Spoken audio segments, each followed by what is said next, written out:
welcome back to NWA and Beyond, your real estate podcast. Today we have a special guest, Mr. Brandon Long, our own principal broker. Brandon, how are you? I'm great. How are you guys? Man, we are good. Carter, how are you, buddy? Great. Thanks for coming in, B. Glad to be here. Have all kinds of time, I wish. But no, glad y'all invited me. Thanks. Yeah, seriously, thanks for sitting down for a few minutes. I want to get into your origin story of where you started, where you grew up, and how you got in the real estate business. Sure. So went to originally from El Dorado, and my mom has owned a real estate company since I was 2. And so I'll date myself. I don't care. She started her company in 1972. So 54 years she's been in the business, and still to this day.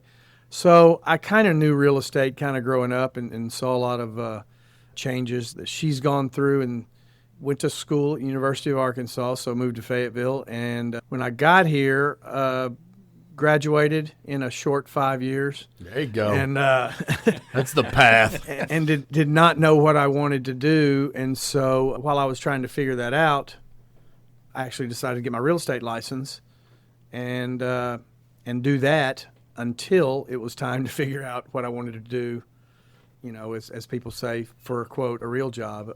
I know now that this is a real job and then some, but once I got into real estate, I really enjoyed it. I loved it, and I wanted to do it more, so I made it a career at that point.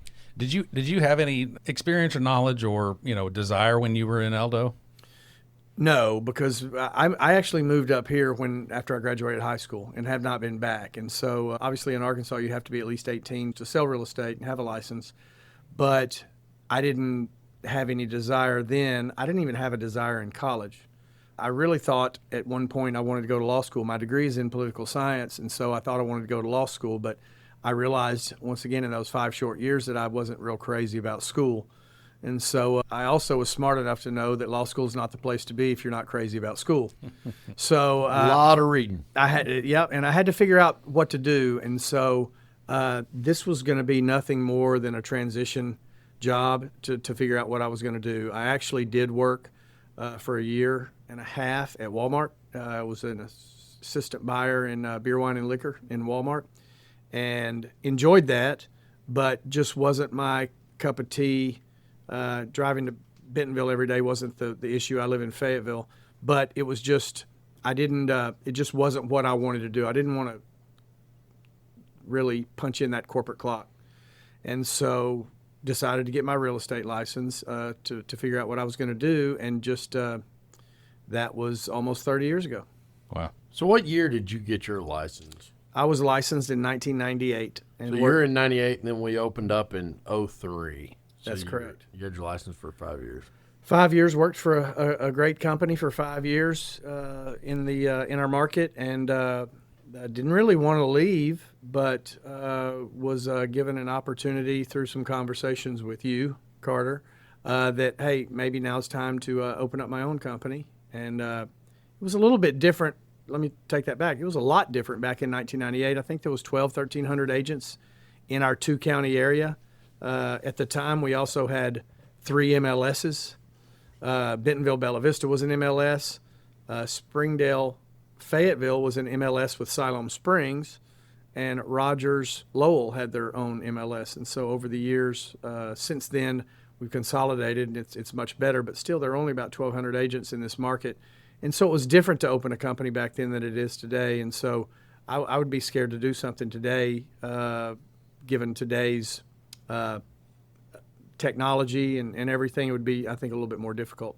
But I really am proud that we did what we did, and especially at a time when we went down to El Dorado. We had spent a few days with my mom. Full week training. Yep, and so she kind of just told us how she did things. We mirrored what we did after that, and then opened up. And we opened up. We got lucky. We opened up in 03 and 04, 05 into 06 were great years for real estate, and so that's kind of how we got started. Gotcha. Backing up a little bit, do you remember the day or how you met Carter? Yes, I'm pretty sure I do.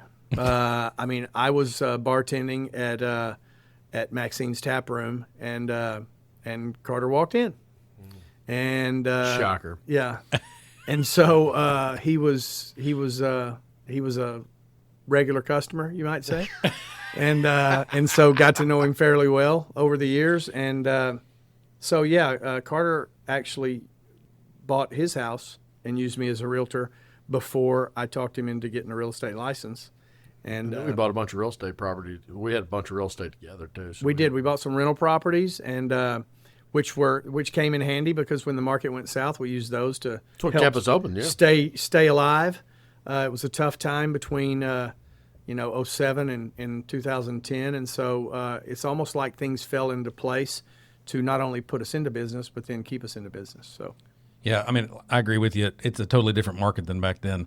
But if you can review back, like when it was the two of y'all and your own, just kind of your growing, like Zig Ziglar talks about, the moments of growing is where you kind of remember, then you feel alive. I mean, do you remember the hurdles and the struggle and the grind of what it was like back then? I do. We had a building that Carter's godfather helped us purchase, and it was in a great location. It wasn't in the best of shape.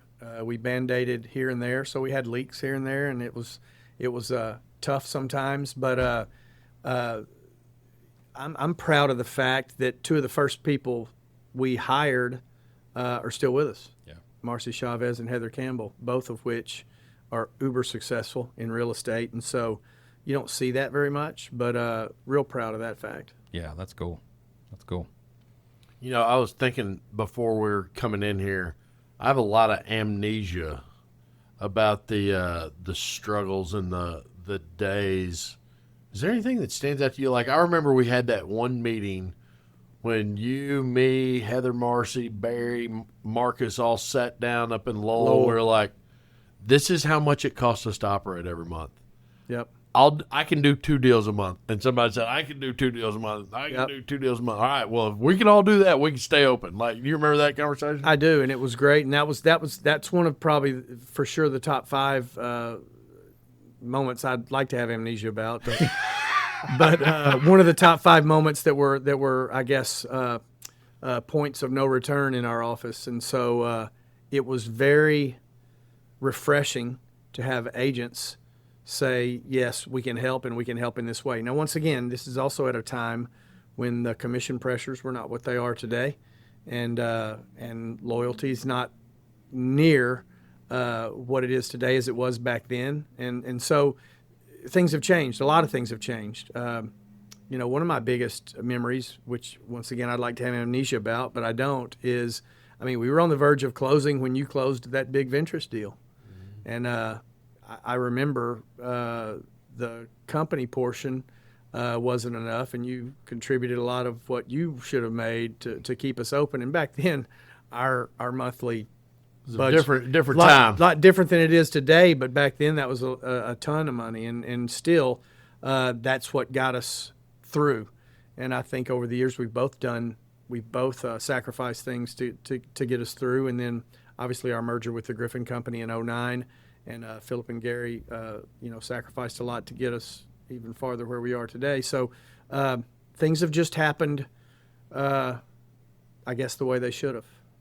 Yeah, but, from an outsider, hearing those stories, at least for me, it gives me chills. Well, I can tell you this. We bought our Weichert franchise in 2007.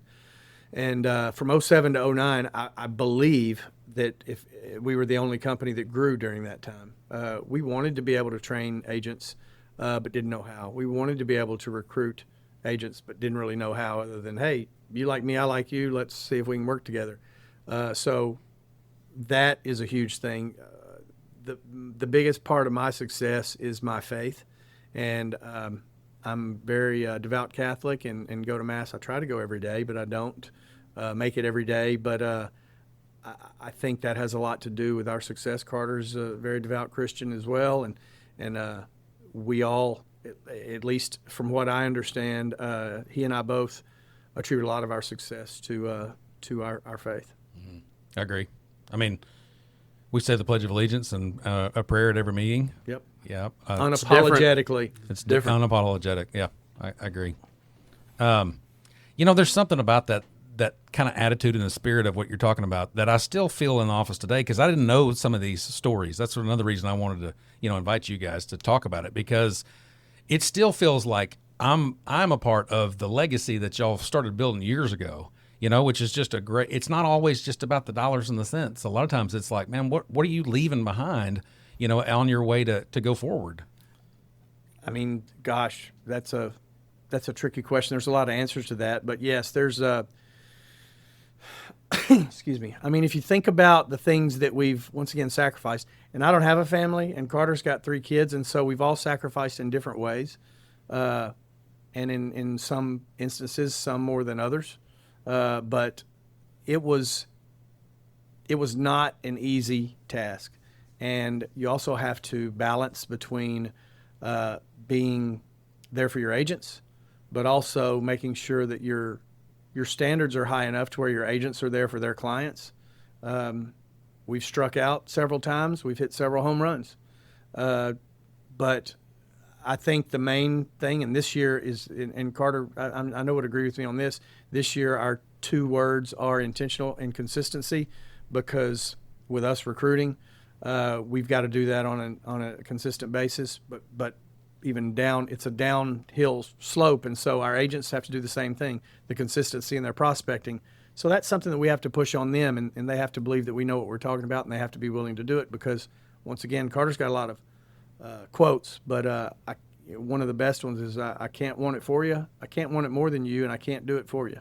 So it's just what it is. So one of the things that I think about all the time is like a time in our business that kind of changed and transformed from where we were really working in the business to when we took the step and we're like, all right, we're going to work on the business instead of in the business. And that was a hard road to hoe. Sure. I mean, we weren't getting paid to run the office, like that wasn't in the budget. There wasn't a budget, but that wasn't in the budget. But we went from working on the business or working in the business to on it. What do you remember about that time when we were going along to going, all right, now this is a whole different animal. I'm not out prospecting for buyers and sellers. Now I'm here to cultivate agents, train, maintain, grow, all those sort of things. How did your mindset shift at that point? I think the main thing is that I was even poorer than I was before. And so it was nice to say, and we still sell real estate, you and I, but it's mostly just friends. We're not out prospecting. If a friend calls us, we're going to help them out when we can, or if somebody sends us a friend of theirs. But we're not trying to compete with our agents. And so I think working on the business is then the recruiting part, the hiring part, the firing part, the sales meetings, the training, the consistency of all that, plus everything else with relocations. We have a real estate school. We've since opened a title company, a mortgage company. We've got a business brokerage, referral company. None of those things on their own would make anybody a great living, but all of them together do pretty well to complement each other. And so we're trying to not only, I don't want to say even one-stop shop, be a one-stop shop for clients, but we want to be able to control the service that our clients get, and the only way to do that is to have a hand in it. And so I think that's the main thing, is when I changed my mindset from trying to be that person to 30, 40 different people every year, meaning clients, is to change it to be that for the population of our agents on a daily basis. So that's good. So, and speaking of, this is not a moment to poke at your chest, but to pat yourself on the back, so to speak. I mean, our firm was just ranked number 2 in the entire country over the Weichert franchise. So, number one, what does that mean? And what does that mean? In our competitive market. I mean, what do you consider our secret sauce, so to speak, to beat L.A. and New York and other markets? Well, I think part of it is because that's not our goal. And I think Carter would agree with this. Our goals never was to be number 1 in our market, number 1 in Weichert, nothing. But we kind of figured that if we were consistent about doing the things that we needed to do, accolades may follow. And we owe everything to our agents, but we also owe it to us nurturing our agents to be able to be in an environment that they can thrive in. And so, like I said, we've had home runs, we've had strikeouts, but for the most part, everything's worked out for the better. We've been number 1 at Weichert, and that's great. that just once again shows that our agents are doing some great things. But to say that was what we've been shooting for is just wouldn't be accurate. Once again, great accolade. We've got the #1 agent in Weichert right now, and that's awesome, and I'm proud for her. But I guarantee you that wasn't her goal. It was just to do things the way that needed to be done, and if that follows, then that follows. It's kind of interesting, too, because our approach has always been if you create a culture and environment where agents can succeed and you give them the tools and systems and processes, then they can go out and do the best that they could possibly do. And it's funny because we've never tried to just go, all right, we're going to go get to that marker right there. We have to have X number of agents. We got to do X number of sales. That's never been it. It's like, let's create an environment where they can be the best version and have all the tools to be able to kill it. Absolutely. And it's kind of a cliche, but it's I don't know a better term to use it. Like we really are like a family, and Weichert is like a boutique franchise. It is a franchise, and they're all over the country, and then there's also company-owned offices as well. But I mean, we could pick up the phone right now, and it's not because we were #1 or #2, and call the president and or the CEO, and they'd answer the phone. Carter's called and talked to Jim Weichert several times. They've become buddies, and so it is like I say, it's a cliche to say it's a family type atmosphere, but that's exactly what it is. When one of our own needs us, we come to the plate and we help each other out, whether that be through community service or helping individuals out. That's part of what we do. Our corporate charity being Children's Hospital too. Here Talk a little bit Northwest about Arkansas. that and kind of what we do with Children's. We haven't really talked about that. Well, so in 2018 is when Children's opened, and I never really realized with all the corporations and the big companies in Northwest Arkansas, I heard during this process that they had trouble hiring people sometimes because there was not pediatric care here. They either would have to go to Tulsa, Springfield, Little Rock, and the closest one of those is a couple hours away. Tulsa may be a little bit less than that, but about a couple hours away. And so I really thought, I never had thought about it in that respect. I just thought, yeah, it'd be great to have a children's hospital here. Cool. But it's beyond just the fact of having the pediatric care here. And so we talked and decided that we needed to, at that point, as soon as they open, have them as our corporate charity. And so what we do now is every closing on the agents that choose to participate, when they have a closing, they can donate any amount they want of their commission to Children's Northwest, and the company will match that donation up to $25. And in the past 7 years or so, we've donated almost $365,000 in the name of our clients for Children's Northwest, and it's been a great thing. We get to share at Christmas party every year. They always have an ambassador that comes and talks to us about how he or she was affected through Children's, and it's always a tearjerker, and it's just Every year it's a tearjerker. Every year. And I always just think, to me, there's nothing more innocent than a child that goes through something. I know that as adults we go through things that maybe, I don't want to say we don't deserve, but with children it just seems like they hadn't been here long enough to deserve something like that. So I really appreciate our affiliation with Children's Northwest. Great.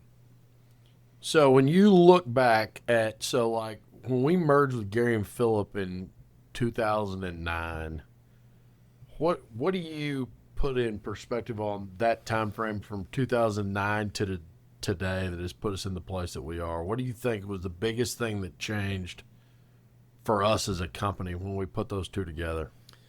I do think that you and I did really well running our company, and I think Gary and Phillip did really well running their company. But if we look back at the history of both companies, when the market was great, we did great. When the market was bad, we were struggling big time. And so I think putting the two forces together and putting our resources together, when you talk about in terms of scale, we were able to not really increase our monthly spend, but we still were able to make a little bit more money. And so, by the way, if you'll remember, and I know you do, for the first couple of years when we merged, we still didn't make any money as far as we weren't. Salary, yeah, we didn't make a salary. And so we had to make it, on what we sold here and there. But once again, I think that was also a God thing, and I think it happened at a great time because 2010 is when the market started picking back up, and that was also the time that we had momentum because we had merged with the Griffin Company, and so Weichert has a lot to do with that because when we merged with the Griffin Company, we also became a member of PCG, which I don't know if you mentioned that before, but that's a preferred client group, one of the top 30 companies within Weichert nationwide, and so the reason that is a benefit is that once a year we do get together with all these other companies that are similar in size to ours, and we trade, hey, this is what's working for us. It's all the war stories. It's all the war stories. It's the good stories, but it's also the bad stories. And so we don't want to have to live through all that again if we can help it. And so also because of that, I have a once-a-week call with 3 brokers from other markets that we call our quad call, and it's like a mastermind call. And been doing that. I've been doing it with them for about 6 or 7 years. They've been doing it for 9. And I'm extremely excited about how that is moving forward because we share a lot of ideas. We share a lot of heartaches, but I won't make the same mistakes in most cases that some of those others did, and they vice versa. They won't make the same mistakes we did, and so we help each other out. One thing about this franchise, and I mentioned it was a boutique type franchise, is we share. We're not in competition with each other, and we share a lot of ideas. We love getting together. A lot of time it's more of a party than a meeting, but that's kind of how it is, and so we love our Weichert family for sure. It's awesome. Another thing that so kind of your role now day to day. So once Gary retired, you became our principal broker. So now you're our contract czar and make sure everybody's in compliance because ultimately it all falls on you. Yep. You run the Bentonville office with John Kopech. We got a great team of agents up there. What does your day-to-day look like as far as helping agents and helping them stay on track and grow via one-on-ones, trainings, whatever it might be? What's your day-to-day look like to help agents be the best that they can be? So I think training is one of the biggest things that we can have or any company can have. I don't think there's too many companies out there that offer it, especially on an extensive type basis, maybe some online things, which we have some online things that people can learn too, but a lot of our stuff is live. I've learned from being on the risk reduction committee at our state level, which we deal with our contracts and if there's changes and whatnot, is that one of the main reasons that people use us is because of our access to our contracts. Y'all know this, but somebody listening may not know, is our contracts are considered the best in the country. They're the least litigated contracts in the country, and a lot of other states look to ours because we are able in Arkansas to practice limited law by filling in these blanks, and they're awesome. That being said, it's one of the main reasons clients use us is for those the access that we have to these contracts. Well, if we don't know how to utilize those contracts, it's just kind of a moot point. And so we train extensively, and we've got videos and step-by-step instructions and live training on our standards with using our contracts. And it's become very widely used, and a lot of times agents in this market would only know to talk about the sections in our contract that have blanks that they have to fill out. And some of those sections, they didn't even know what they meant. But one of the main paragraphs in our contracts is about fair housing, and a lot of people don't know how to explain fair housing. One of the main points is agency. A lot of agents don't know how to explain agency. They just, I don't know, my broker told me to put that there, so that's what I put, and so I think it's extremely important because if our agents are confident enough to know what that material means, then their confidence will really play out when they talk to their client about it, because if their client would be able to tell if the agent was confident about knowing the material or not. It's good. All right. So by that rationale, when an agent walks through the doors of Weichert Griffin, let's say for the first time, what's the one Brandon Long truth that you want them to carry through their whole entire career? The first thing I'm going to ask them to do is put prospecting in their phone for at least 1 hour every day, every weekday at least. Hey, weekends are great too if you want to add that, but I'm just going to ask you to put an hour every day. But I'm also going to ask you to wake up every day and look in the mirror and not say, I hope I'm mediocre today. I want you to look in the mirror and say, I hope I can do something good for somebody within the ethical boundaries, and to try to make my client the best real estate experience that I possibly can. Good. That's good. What do you think? I mean, Northwest Arkansas, our corridor. I mean, if the last 5 years is any indication of growth, what do you think is going to happen in the next 5 years in real estate in Northwest Arkansas? Every time, like even the Northwest Council tries to predict something, it happens, but always a few years early. And so I think that's just the way we're going. They think we'll be over 1 million people by, is it 2050? Yeah, I think it's 2050 is where they're at right now. I mean, for a while there we had 35 to 36 people a day moving in. Now they're saying it's more like 40, 41. I don't see it slowing down any, and I also think that's a curse in some respects, because the infrastructure, we're having to deal with some infrastructure problems. There's, I think our roads are getting better, but I also think there's some growing pains as far as construction and how some of that is being overseen. And so I would like to see, I don't want to say I want to see a slowdown, but I want to see us, and I think Northwest Arkansas is better than any other part of the state as far as, hey, we need to look at these things early. Northwest Arkansas Regional Airport was a great example of that. Came probably a little bit earlier than we, quote, actually needed it. But it was at the perfect time. It was at the perfect time, because now, hey, everything's blowing up. And so I remember that as an example. I remember a sort of a not so good example was, and I hope Philip doesn't kill me for this, I don't think it was his fault, but the Highway Commission put those barriers down I-49 all the way from Fayetteville to Bentonville. And the next day they tore them down to put 3 lanes on each side. I don't think he was on the commission. He wasn't on the commission then. But I'm saying, that's kind of like, hey, we need to do this. But literally the day after they finished, it's like, okay, now we're putting 3 lanes on each side, because that was needed. And so when will we need 4 lanes on each side? I don't know. I think what they're doing with the 412 bypass is great. That's going to open up the lot. west side of Benton and Washington County tremendously. I think that's going to be a great opportunity for growth. What they're doing with Highway 112, we needed another north-south parallel or corridor. Whatever. Yeah. And I mean, it had to be something that was not 2-lane 112. And so what they're doing, I think there's going to be like 30 roundabouts. That's great. I love roundabouts, so hate me now. But they're a lot less dangerous, and they make traffic move better.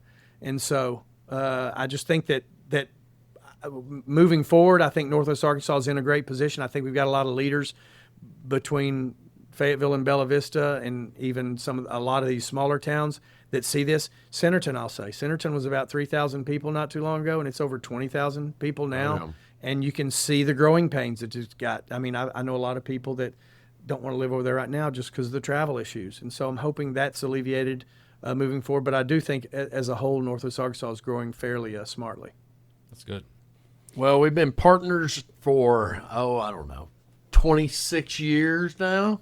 Probably when we started buying properties together, and it's been absolute blast. And I'm sure this won't be the last one. We'll talk you into getting on and talking about different things in the market, but appreciate everything you do for the office. Appreciate your friendship. Appreciate everything that we have rolled through here to get to where we are today at Weichert Griffin, but got a lot of runway ahead of us, and appreciate you taking the time. Absolutely. And thank you guys for all y'all do. And I want to ask you one last thing. Is there any education, or I know you even said it earlier that, you meet with other Weichert franchisees to grow and, learn and educate each other and yourselves and all that. Is there anything that any podcast or books or anything that you're reading lately that you would encourage anybody to listen to? I don't read a lot. I do listen to some books, but I don't read a lot. So no. That's wisdom. I mean, Carter and I have our strengths and weaknesses, each of us, and he's a reader and I'm not. He's a I'm a listener. guy. I can barely read. Yeah, he's a financial guy, and I'm not. I mean, I will read books that I'm told to read if we're going to have a Weichert meeting about that and stuff. So Simon Sinek has been an author of a couple things that we've had. and I loved the book about, and I don't think it was Cynic, but it was What's Your Why?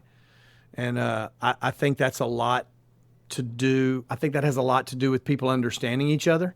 And so being in our position, that was probably one of the most impactful books that I've listened to, is understanding someone's why. And so I guess that would be the answer to your question, because especially in this position, I need to know why my agents are doing what they're doing. You've got people that don't need to work, that work, and you've got people that absolutely need to work, that work.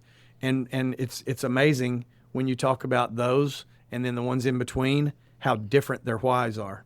Yeah, once you figure out someone's why in our role, especially, you can help manage to that why. Yep. And help get them to their ultimate goal, whatever that might be. Yep. Yeah.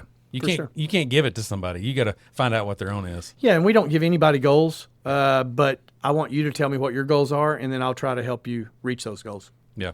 All right, last question. What's one interesting fact that our average listener wouldn't know about you? Average fact that an average listener would not know about me.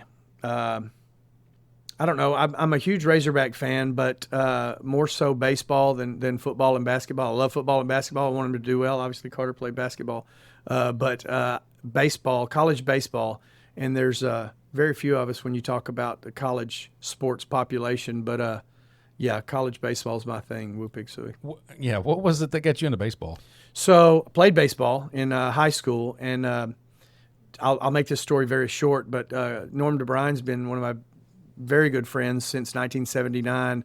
That was the year that he almost won the College World Series, and I'm not going to talk about how that was lost. But anyway, he started doing statewide camps at that point. Being from El Dorado, for some reason, I guess he was going to start in the southern part of the state and move north, but El Dorado was his first stop. And to say he was a little bit unorganized was an understatement. And so my mom and dad kind of took over everything. And you know, he had a handful of checks and no cash. And so, you know, how are you going to, you know, what are you going to do with that? So anyway, he was Catholic. We were Catholic. So we went to mass together and things like that. And so for the next several years, when he came to El Dorado, he stayed at a house that we had that was vacant, he and his assistants. And so it just turned into be a good relationship. And when I came to college, we rekindled that, and he was still coach at the time. And so I've just always been going to Razorback baseball games ever since I can remember. Man, thanks for telling that. Absolutely. I didn't know your connections. Yep. So. All right.